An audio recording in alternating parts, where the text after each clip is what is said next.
dis, Je remets en tiens, route. Voilà. je te le dis à toi seulement, pour le moment, Bah, je mets en route, hein. là, tu remets en route? Bah, je suis en caméra, à moins que je fasse un.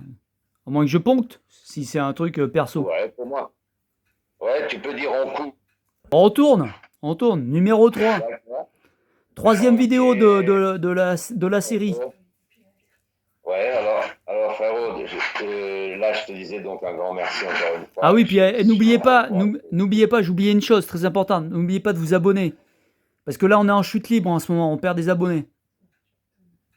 Ah bon? Ouais, Ouais, on mais a ça doit correspondre aux fameuses courbes Covid. qui Au coup de... exagérées, etc. Ouais. C'est peut-être le Covid. Bon, Il dans nous en a l'ensemble. flingué deux ou trois, là. Tu crois que les gens, ils sont sonnés maintenant avec ce qui encore s'est passé aux Amériques, là?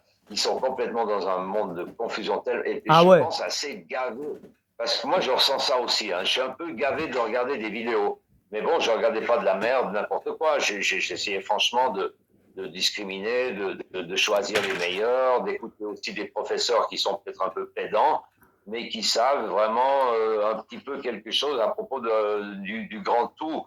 Parce qu'on sait que quelques connaissances qu'on ait, on sera toujours misérable en confrontation de l'infini, de la, comment dirais de l'indéfinissable. D'abord, on ne peut pas le définir, qu'on ne pourra jamais comprendre peut-être. Ouais, on s'est fait On est avoir. encore. On s'est fait avoir par QAnon et Trump, c'est ça? Oui, oui, oui. Eux, il y a On une s'est fait magnifique. blouser, les gars. On s'est fait blouser. Alors, à moins qu'il a un autre plan qu'on n'a pas encore compris, quoi. Ora, in italiano si dice per ora abbiamo da che fare con una gran presa per il culo.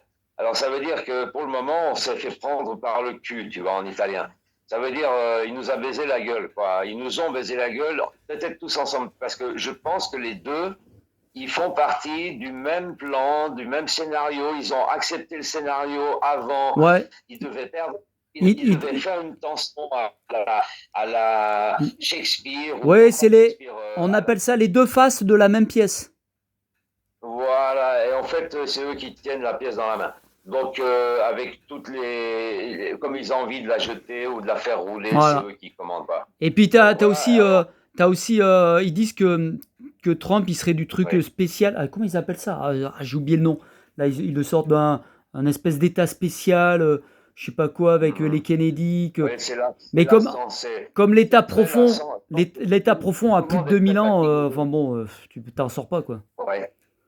Ouais, tout le monde doit être vraiment Donc ils auraient fait gavé, un truc quoi. spécifique avec les soldats, l'armée, mais depuis longtemps, depuis des dizaines d'années, et puis voilà, bon, plutôt ils ont arrêté personne. Ouais, Bon, bref. ouais, plus j'en vois de ces vidéos qui dénoncent les hyper scandales, mais maintenant on est en train de remettre sur table des scandales qui n'avaient jamais vraiment explosé à l'époque, mais qui sont aujourd'hui possibles de rendre publics par le biais de l'Internet, des millions d'informations et tout ça. Ils arrivent à reconstruire des événements très proches de la réalité, semblerait. Enfin, on n'en sait toujours rien, mais alors, bon, finalement, ça donne quoi?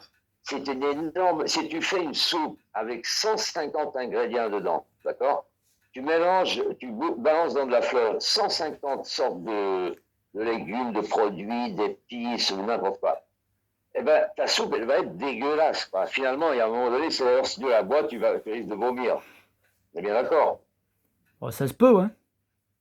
Oui, non, mais j'entends. 150 ingrédients, c'est quand même un peu trop. Tu vois, on sait que la haute gastronomie en France, bon, s'ils te font un super soi-disant beefsteak de Châteaubriand ou je sais pas quoi, Tu mets juste un les peu de noms qu'ils poivre, balancent, un peu de ah, sel. les noms, hein? Un peu de sel, un peu de poivre, ça suffit. Exactement, du romarin, des herbes de Provence, ça fait vachement mieux, quoi. Si tu sais cuisiner avec les herbes de Provence, c'est un délice, quoi. T'as plus besoin même de compenser avec À quoi grand ça chose sert que de crosser des carcasses?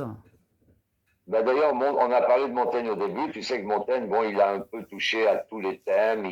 Il survolait, c'est les essais, hein, les essais de Montaigne, où il te présente différentes situations de la vie, où tout d'un coup, il balance quelque chose sur la diététique. Et là, effectivement, bon, on a des choses de la diététique à apprendre de lui. Bon, ça, je laisse à tout le monde la grande opportunité de lire le livre plutôt que celle de m'écouter je suis un peu bégayant quand je dois répéter les trucs de l'école, quoi. Donc voilà. Oui, pour en venir, alors il y a un grand message de nomadisme qui est en train de se former vraiment. Et moi, je participe bien sûr depuis très longtemps et je vous fais. Allô? Allô, C'est le frérot? gong, Ben c'est le voilà. gong, pour éveiller l'esprit de Ouais, temps en le temps. bon, C'est comme le Dan, bon de la Dan. méditation. Donc, on va aller méditer. Je Bon, c'est fais, une bonne idée. je fais Dan à Et, l'africaine. C'est Dan. Il y ouais. a toujours un gars Pendant qui fait ça, Dan pendant qu'il y a pendant qu'il y a comment on appelle ça, une ouais. audition, Ah, un auditoire, d'un auditoire, t'as toujours un Africain qui fait Dan, que ça pense que les ah. gens s'ils s'endorment ou n'importe. Ouais, Pour ah activer la oui, vigilance, toi, un truc comme ça. Dan. comme le zen, il donne des petites claques avec une espèce de baguette Sur sur l'épaule. les trapèzes. Ouais. Ouais, sur l'épaule, le Ça, trapèze c'est de quand tu t'endors. l'épaule. C'est quand tu tombes dans la torpeur, on te met un grand coup derrière les oreilles. Et tout d'un coup, tu reprends un Voilà. peu de vigilance, mais des fois, ça dure pas longtemps. L'humanité entière aujourd'hui aurait besoin d'un bon petit coup de baguette comme ça pour Ah bah, ils réveiller dorment. l'énergie. Ah bah, il faut leur mettre des katanas. Attends, en ce moment, ils sont en train de parler de katanas. Il faut tout découper au de katanas. La balle de baseball, là, comment on appelle ça Le manche de pioche. Ouais, le gourdin de baseball. Alors ça tombe bien avec Gainsbourg, tu vois, le gourdin de baseball, ça devient un peu sexuel, tu vois. J'ai le gourdin, je fais du baseball, tu vois, le truc, on peut faire du Gainsbourg. Là. Ouais. Gainsbourg. Ben, je sais plus si on se voit, merde, j'avais le Ah, mais on téléphone te voit pas complètement souvent, mais fou. je peux pas tout le temps te lire, sinon ça va couper la. Je t'empêche de parler. Je suis en train de bouger sur la table, faire des trucs en même temps, Là, et t'es en ça travers me... en biais. Bon, c'est pas grave. Donc voilà. Alors, écoute, oui, alors le temps de la méditation, c'est parfait, hein, la cloche a sonné. Et puis que de notre méditation de silence intérieur, j'adorais pour les mystiques chrétiens qui disaient que, il y en a un qui disait que ma prière, soit comme méditation, hein, du matin jusqu'au soir, et même quand je dors la nuit, d'une prière que je ne prononcerai jamais. Donc il n'y aura pas des paroles où c'est pas une discussion avec quelqu'un.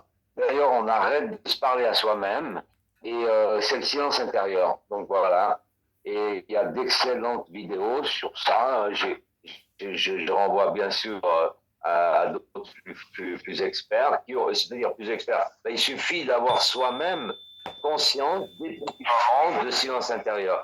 Et moi, encore une fois, là, je vois que la prochaine coup, il faudra vraiment qu'on ouvre le chapitre énorme et se prendre de l'aide. Hein. J'aurais besoin de l'aide des fameux 12 livres de Carlos Castaneda sur le chamanisme toltèque.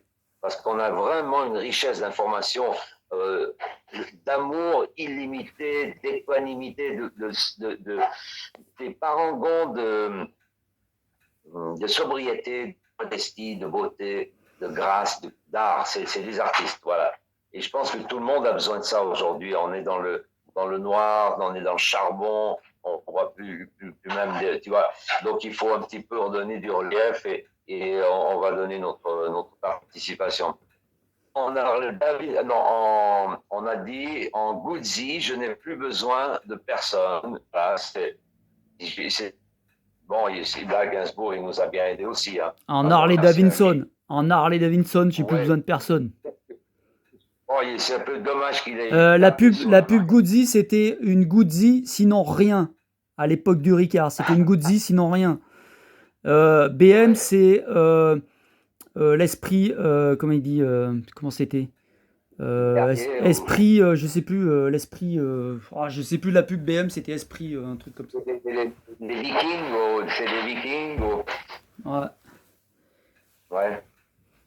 Et Non, Kajiva, bon, c'était un dessin, un éléphant qui prenait un japonais par derrière. eh ben, ah ouais, d'accord. Il va faire les Ouais, japonaises, quoi. ça doit prendre. Ouais. Enfin, Alors, tu sais que effectivement, il y a des Kajiva. esprits, il y a comment dire, on va dire l'esprit Guzi, on va dire l'esprit, bon, esprit, c'est vraiment un terme galvaudé, et c'est dommage d'ailleurs. Donc, on va dire des atmosphères, voilà, comme des clubs, hein, si tu veux, des gens qui se réunissent même autour de ces moteurs, de certaines marques de ces moteurs. Et en Inde, alors, par contre, tu as le cercle des boulettes Enfield. Royal Enfield. Royal Enfield. Voilà. Ouais, Qui ont été amenés par les Anglais. Et tu as la Rajput, qui était la deuxième marque concurrentielle à l'époque. Ils ont toujours reproduit leur bécane. Rajput, ils ont toujours, pendant des années, la Putsch. En CZ, en Tchécoslovaquie, c'est la Putsch. Jawa, CZ, c'est tchèque. Et la Putsch. C'est la première bécane. J'avais 12 ans, on avait une Putsch 350. Ouais. Un truc comme ça. Ouais, ça devait déménager. Et c'était un vieil outil qu'on nous avait balancé comme aux poubelles pour donner des cours de moteur réparation à des jeunes dans un institut. Voilà. Donc on avait 12 ans. Et on faisait du lèche-pied, enfin pas tous, hein, moi j'ai même jamais dû trop faire, mais si tu avais fait quelque chose de bien ou autre, ils te donnaient 2 heures avec la Putsch. Alors il fallait déjà la faire partir, hein. Et là, on devait apprendre le carburateur, le bordel. Moi, j'ai pas retenu grand-chose. J'avais toujours un pote qui faisait vraiment mieux que moi à réparer le carburateur. Donc, je le laissais faire. Et par contre, après, j'utilisais aussi la bécane. On faisait du cross-country. On allait dans les forêts parce qu'on pouvait pas aller sur les routes, bien sûr. Alors, on était dans des forêts avec des pistes, des sentiers. Tu te prenais un arbre dans la gueule. Si tu avais loupé, on voulait mettre un peu trop de gaz. On avait de la peine à passer en troisième parce que tu étais dans une forêt avec plein d'arbres et c'est une piste comme les pistes cyclables d'aujourd'hui. Donc c'était la Putsch. Hein. Tu m'as ramené un souvenir. Et je me rappelle plus du tout de ces détails d'ailleurs. C'est gentil. Ouais, la 175, 125. Ouais. Rappeler justement certaines atmosphères comme la boulette en Inde. Alors moi, la première fois que j'ai loué une boulette, parce que c'est classique, tous les étrangers, ils vont finir un jour par louer une boulette. Et bien sûr, c'était pour un rendez-vous galant. Hein. J'avais une copine, moi j'étais jeune, elle était jeune aussi, et on s'était donné rendez-vous. Donc pour arriver à elle, ce soir-là, je me suis dit, merde, je pète.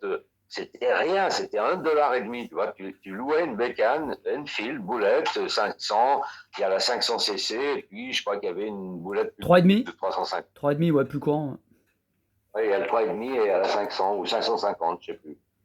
Et 500. Donc, je me loue une boulette, mais le mec, il avait trafiqué le moteur. Mais il me dit que c'est vraiment génial parce qu'elle crache plus, tu vois, elle donne plus. Je ne sais pas, il avait limé les cylindres ou des conneries comme ça, tu vois. Et effectivement, alors il m'explique qu'il y a un problème de gaz. Alors, tu sais qu'en Inde, on ne roule pas à droite, hein, on roule à gauche, tu vois le délire. Et moi, j'avais conduit un chameau sur 1400 km. Mais je n'avais pas roulé, tu vois, mais quand même avec le chameau, on se tenait quand même sur notre... Attends, que je dise pas de conneries. Non, mais je crois qu'on allait aussi bien à gauche et à droite parce qu'on allait dans... les Anglais, ils ont mis un peu la position sur la gauche, mais il y a des endroits, ils doivent rouler n'importe comment. Enfin, comme suivant l'état de la route, d'ailleurs. Oui. Alors donc, tu vois, je te remets ce petit... c'est assez croustillant, tu vas voir. Et donc, le mec, je m'assieds sur la bécane, je vais filer $1,50, tu vois. Je lui ai dit, t'inquiète pas, je reviens demain matin, voilà. Je la ramène demain matin. Et j'avais loué cette bécane, alors j'étais tout content d'aller au rendez-vous, bien sûr, galant.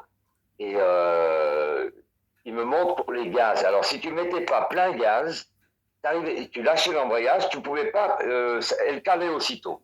Voilà. Tu vois, je ne sais pas si tu peux expliquer ce délire. Ouais, il fallait faire cirer, il faut faire cirer l'embrayage. Faut mettre, voilà, parce qu'elle n'a pas de couple. Voilà, tu étais plein gaz et tu lâchais progressivement et donc tu partais à fond les trombes. Et voilà, donc moi je cale 2 ou 3 fois, il me dit attends, non mais fous les gaz, vas-y. Bon, je mets à plein gaz et je lâche l'embrayage et là je pars comme une fusée. Et je me trouve tout de suite sur une ligne droite.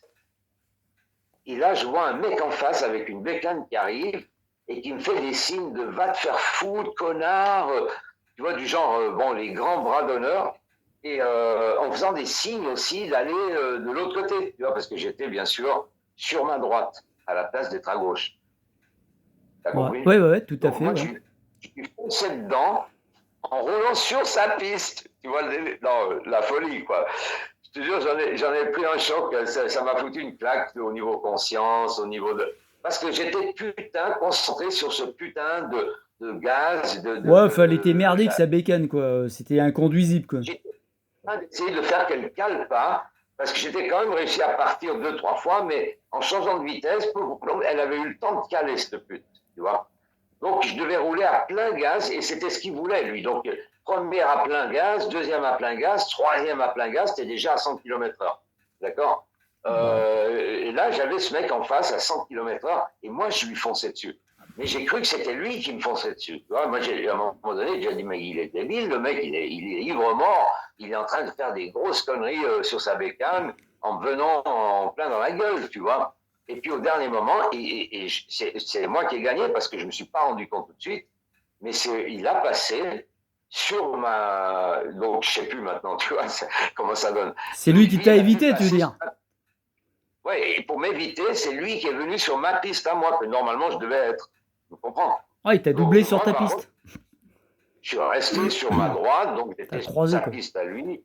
Et vas-y, tu vois, j'ai fait l'erreur à plein de fouettes, tu vois. T'as fait le fier. T'as fait le fier, t'as pas dévié de ta trajectoire. Non, moi, je comprenais rien du tout. Moi, Ouais, non, mais enfin, je rigole. J'étais peut-être arrivé en troisième et j'avais déjà les full gaz, ou un truc comme ça. J'ai essayé de me dire, est-ce que je passe la quatrième? Qu'est-ce que je fais? Il faut toujours avoir full gaz. Tu peux pas rouler cool. Tu es obligé de balancer toujours la sauce, quoi. Tu vois? Ouais, truc mortel, quoi. Et donc, cette nuit-là, quand même, ma petite copine, ou ma grande copine, ouais, c'était quand même une grande copine, celle-là. Et elle n'a pas été déçue, je suis quand même arrivé. T'es arrivé à bon port, c'est ce qui compte. Voilà, voilà. Bord de plage, avec Entier. une relaxation. Le Pas... feu. Alors, je payais 5 roupies. Alors, avec $1, tu en avais 65. Tu fais $1, 65 roupies. Et avec 5 roupies, j'ai acheté un poisson, du thon, des petits thons d'ailleurs. Je ne sais pas si c'était des bébés, mais bref. Il faisait 7 ou 8 kilos, tu vois, tranquillement. Donc, même des fois 10 kilos, si tu veux. Et 10 kilos de viande de thon, tu vois, fraîchement pêché au bord de la plage, ça me coûtait, si tu veux, 10 cents ou 15 cents, un truc comme ça, tu vois, un délire fou. Et je donnais un autre 5 roupies à un gamin qui partait en courant dans le village juste au bord de la plage.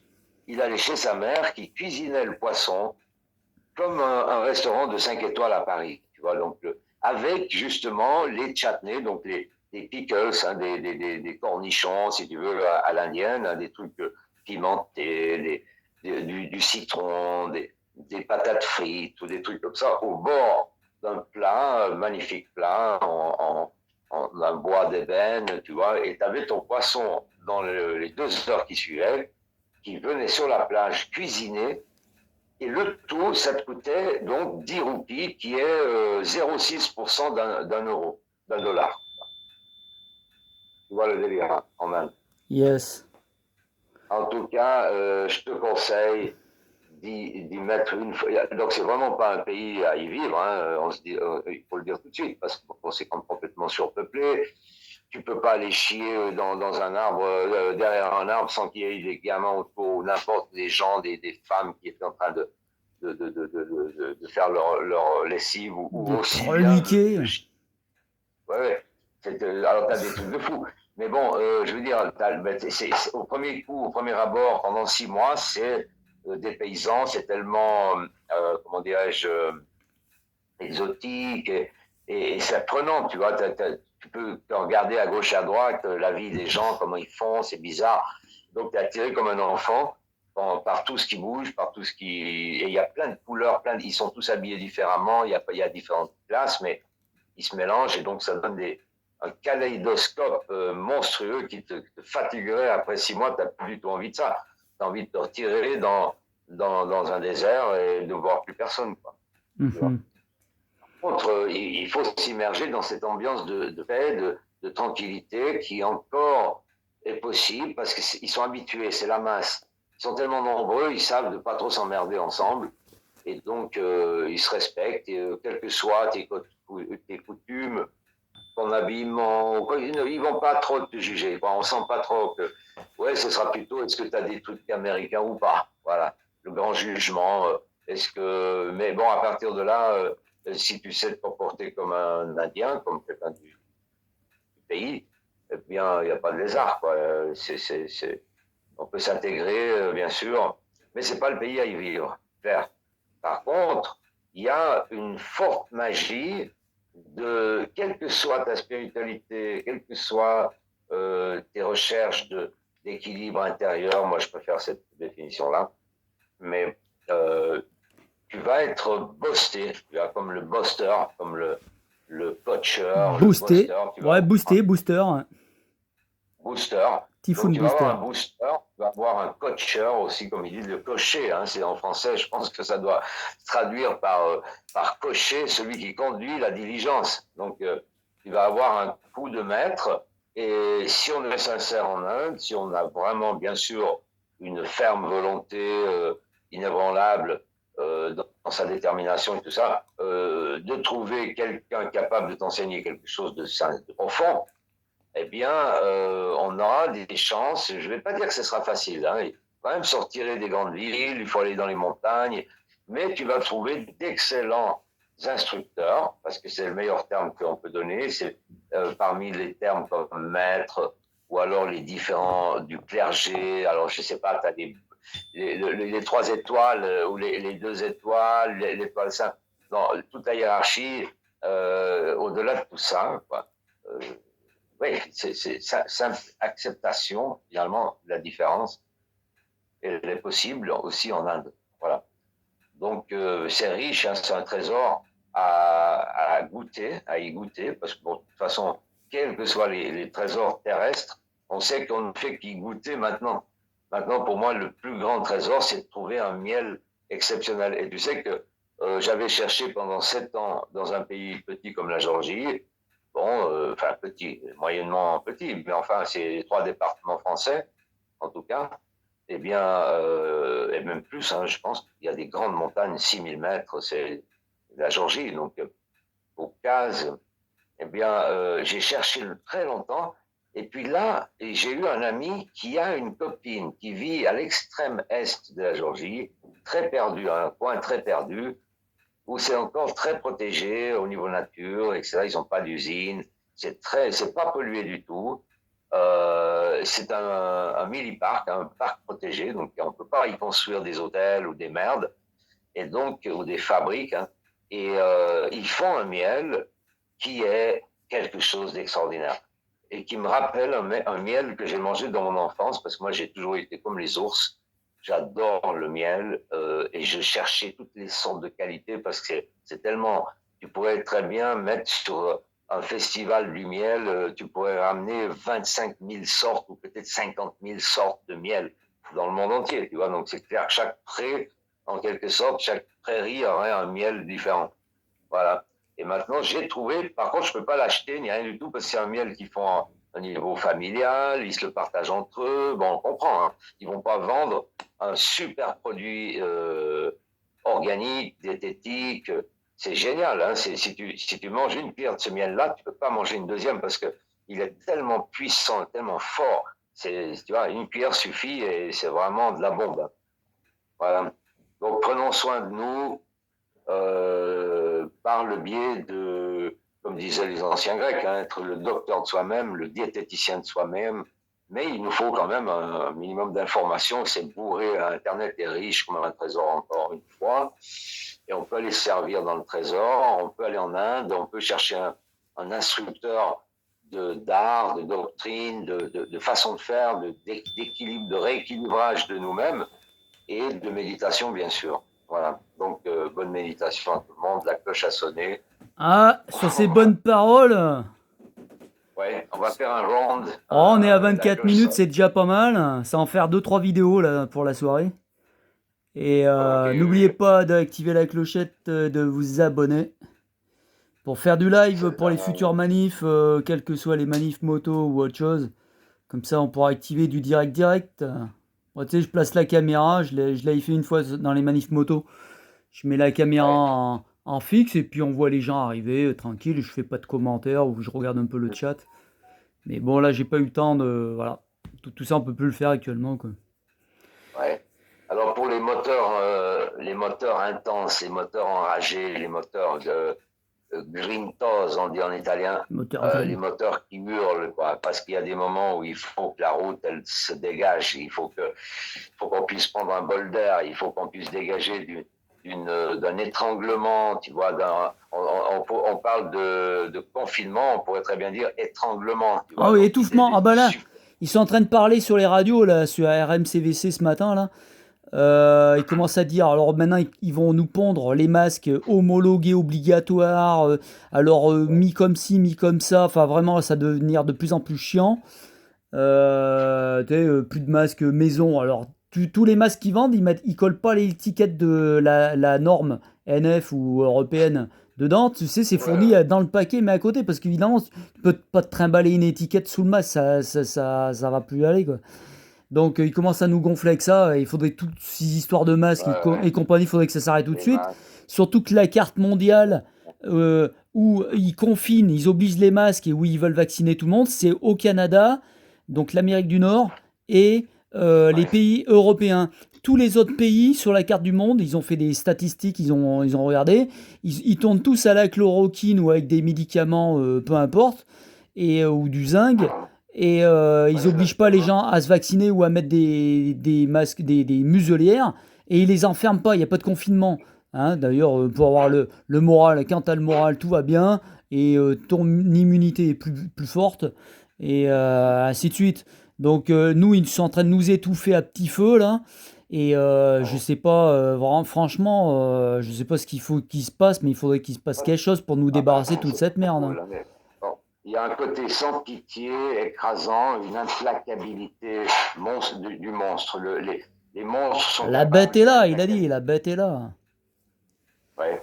Alors on verra le thème de l'implacabilité sous l'œil des chamans de l'antique Mexique. Ce sera vraiment très éclairant parce que vraiment on a devant nous justement le tyran implacable qui aide les chercheurs de la connaissance de la voyance, qui étaient les anciens très nobles puisqu'ils sont animés d'un désir ultra positif de permettre à l'humanité d'évoluer dans la conscience, etc. Donc, on a mis des techniques aussi.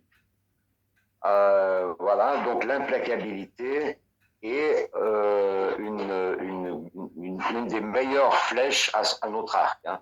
Si on réussit à être impeccable dans l'implacabilité avec nous-mêmes. C'est-à-dire que l'implacabilité, c'est le contraire de la pleurnicherie, de l'autocommisération, de se trouver pas assez bon, moche, peu capable et de rejeter, enfin bon, de pleurnicher, quoi, de dire oh, moi j'ai pas assez de ci, j'ai pas assez de là, enfin bon, toutes les pleurnicheries, ce serait en fait ce qui consomme le 80% de l'énergie de notre existence. Tu te rends compte?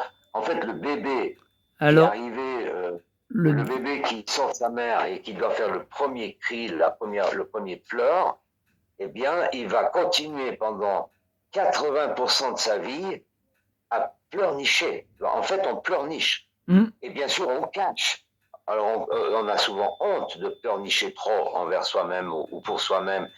Mais quand on pleure un mort, par exemple, ça peut être sa mère ou n'importe, si on pleure quelqu'un de très cher, j'entends. Fais bref en 30 secondes parce que le disque dur, là, on est à 28 minutes et je suis je suis plus dans la mémoire SD, là. Elle est pleine, c'est plein, là. On est quand même assez anarchiste et de toute façon, on va continuer au prochain épisode parce que c'est trop plaisant. Oui, moi, je voulais dire... CIA, chaîne des anarchistes indépendants. Chaîne indépendante des anarchistes CIA, YouTube. Voilà. Et on doit chercher l'intensité. Alors, on peut parler de moteur intense. Moteur intense, ça donne l'idée de ce qu'on cherche dans la vie. Parce que si tu as, ne serait-ce que 6 mois de ta vie où tu es vraiment dans l'intensité, eh bien, tu mouriras comblé. Tu seras comblé. Tu n'auras pas l'insatisfaction de dire merde, j'ai loupé tout. Parce qu'il n'y aura pas eu d'intensité. J'ai loupé ça. Tu auras peut-être une femme, non intensément, avec une sorte de superficialité, de légèreté, qui ne donne pas la profondeur et donc l'intensité du moment présent. Et il faut absolument se botter le cul pour trouver des solutions qui nous donnent un peu plus d'intensité. On fait que Voilà. À bientôt. Bon. On the road again. Orlando, Inch'Allah, on the road again. Arrivederci, namaste. Namaste, Ciao. namaste. À la Ciao. prochaine. Oh. Bye, bye.